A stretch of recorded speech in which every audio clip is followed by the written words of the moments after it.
ஒரு ஹவுஸ் ஒய்ஃப்க்கு வருமானங்கிறது இல்லைனாலும் வீட்டை நிர்வகிக்கிறது ஒரு பெரிய டாஸ்க் தான். அங்கே பெரிய பொறுப்பு. அதே போல் நம்ம முதலீடு செய்கிற பணத்தையும் ஒரே இடத்துல இன்வெஸ்ட் பண்ணாமல் அதை பிரித்து இன்வெஸ்ட் பண்ணுறது மூலமாக நம்மளுடைய ஃப்யூச்சரை பாதுகாக்க முடியும். ரிஸ்க் இதனால் குறையும். இந்த வீடியோ ஹவுஸ் ஒய்ஃப்காக அசட் அலோகேஷனை பற்றி நான் இந்த வீடியோவில் சொல்ல போகிறேன். முதல்ல அசட்ஸை அலோகேட் பண்ணுறதுக்கு முன்னாடி இப்போ உங்கள் கையில் பணம் வருதுன்னா நீங்கள் கொஞ்சம் பணத்தை எமர்ஜென்சிக்காக தனியாக வச்சுருது ரொம்பவே நல்லது. அதுக்கப்புறமா நீங்கள் இன்சூரன்ஸ் மாதிரியான டேர்ம் இன்சூரன்ஸ் இல்லை ஹெல்த் இன்சூரன்ஸ் அது நீங்கள் கொஞ்சம் பணத்தை அதுக்காக ஒதுக்கி பிறகு தான் நீங்கள் இந்த அசட்ஸ்குள்ளேயே நீங்கள் வரணும், அதாவது இன்வெஸ்ட்மெண்ட்ஸ்குள்ளே வரணும். இந்த மூணும் நீங்கள் சரியாக பண்ண பிறகு தான் உங்களுக்கு இன்வெஸ்ட்மெண்ட்டுக்கு ஈஸியாக இருக்கும். ஃபர்ஸ்ட் நீங்கள் fixed instruments, PPF, SSY, EPF உங்களுக்கு இபிஎஃப், எஃப்டி, ஆர்டி இந்த மாதிரி விஷயங்கள் எல்லாமே ஃபிக்ஸ்டு. இதுக்காக ஒரு சர்டன் பர்சன்டேஜ் நீங்கள் அலோகேட் பண்ணலாம். நெக்ஸ்ட்டு உங்களுடைய க்ரோத்துக்காக மியூச்சுவல் ஃபண்ட் மாதிரியான ஸ்டாக்ஸ் இல்லை ஷேர் மார்க்கெட் இந்த மாதிரியான விஷயங்களுக்காக நீங்கள் சர்டன் பர்சன்டேஜ் ஒதுக்கணும். தேர்ட் பார்த்திங்கன்னா பெண்களுக்கே ரொம்ப பிடிச்சது இந்த இன்வெஸ்ட்மெண்ட் தான் கோல்டு.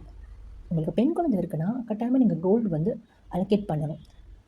அதில் உங்களுக்கு கம்ஃபர்டபுளாக நீங்கள் 20%, 10% அது உங்களுடைய இன்வெஸ்ட்மெண்ட் மணியை பொறுத்து அதை நீங்கள் பிரிச்சுக்கலாம்.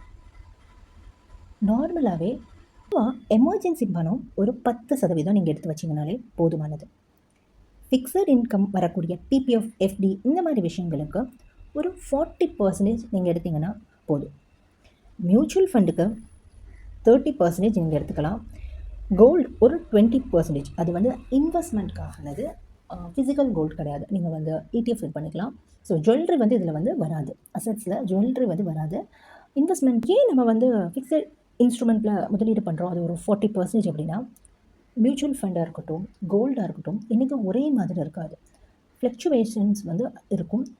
மார்க்கெட் டவுனாக இருக்கிறப்போ உங்களுக்கு பணம் தேவைப்பட்டால் நிச்சயமாக நீங்கள் லாஸை அதிகமாக சந்திக்கிறதுக்கான வாய்ப்பு அதிகம்.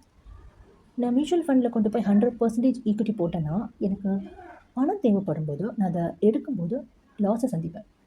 அதே போல் கோல்டு நான் மொத்தமாக இன்வெஸ்ட் பண்ணுறேன் 100% அப்படின்னா நான் விற்கிற நேரம் அந்த கோல்டோட ரேட் குறைவாக இருக்கும்போதும் நான் லாஸை சந்திப்பேன். இதுக்காக தான் நம்ம ஃபர்ஸ்ட்டே ஒரு சர்டன் பர்சன்டேஜ், இப்போ 10 15 உங்களுடைய அலோகேஷன் தக்கன எமர்ஜென்சி பணத்தை எடுத்து வைக்கும்போது நம்ம இந்த இன்வெஸ்ட்மெண்ட்டை கை வைக்க நம்ம மாட்டோம். அதே போல் ஃபிக்ஸட் இன்ஸ்ட்ருமெண்ட்டால் எஃப்டி, பிபிஎஃப்லலாம் நம்ம இன்வெஸ்ட் பண்ணுறதுனால மார்க்கெட் என்ன தான் டவுனாக இருந்தாலும் நம்ம இது மூலமாக நம்மளுடைய செலவுகளை பார்த்துக்க முடியும். ரிட்டைர்மெண்ட்டுக்காக ஒரு சர்டன் பர்சன்டேஜை இதை நம்ம வைக்கிறது மூலமாக ஒரு இன்ஸ்ட்ருமெண்ட் குறைவாக பெர்ஃபார்ம் பண்ணாலும் அடுத்தது நல்லாவே பெர்ஃபார்ம் பண்ணும்போது நமக்கு அதை பேலன்ஸ் பண்ண முடியும். ஏன்னா இங்கே இது எல்லாமே ஒரு சைக்கிள். ஒரு வருஷம் கோல்டு நல்லா பெர்ஃபார்ம் பண்ணும், அடுத்த வருஷம் மியூச்சுவல் ஃபண்ட் நல்லா பெர்ஃபார்ம் பண்ணலாம். இந்த ரெண்டுமே டவுனாக இருக்கும்போது நமக்கு ஃபிக்ஸட் இன்ஸ்ட்ருமெண்ட் நமக்கு பெரிய ஹெல்ப் பண்ணும். என்றைக்குமே இந்த அசட் அலோகேஷன்ஸை வருஷத்துக்கு ஒரு முறை நீங்கள் ரீசெக் பண்ணி ரீபேலன்ஸ் பண்ணுற மாதிரி இருக்கும். அது ரொம்பவே இம்பார்ட்டண்ட். அசட் அலோகேஷன் எவ்வளோ இம்பார்ட்டண்ட்டோ அதே மாதிரி ரீபேலன்ஸிங்கும் இம்பார்ட்டண்ட். இதை பற்றி நம்ம இன்னொரு வீடியோவில் நம்ம டீட்டெயிலாக பார்க்கலாம். வீடியோ பிடிச்சிருக்கு அண்ட் உங்களுக்கு யூஸ்ஃபுல்லாக இருக்கிற பட்சத்தில் மற்றவங்களோட உங்கள் ஃப்ரெண்ட்ஸோட ஷேர் பண்ணுங்கள். அவங்களுக்கும் இது ரொம்ப பெரிய ஹெல்ப்பாக இருக்கும். ஒரு ஹவுஸ் ஒய்ஃபாக நம்மளோட ஃபேமிலிக்கு இந்த மாதிரி விஷயங்களை ஷேர் பண்ணுறது மூலமாக மற்றவங்களுக்கும் பெனிஃபிட்ஸ் கிடைக்கும். லைக் பண்ணுங்கள், ஷேர் பண்ணுங்கள் நம்ம ஹவுஸ் ஒய்ஃப் ஃபினான்ஸ் தமிழ் சேனலை. தேங்க்யூ.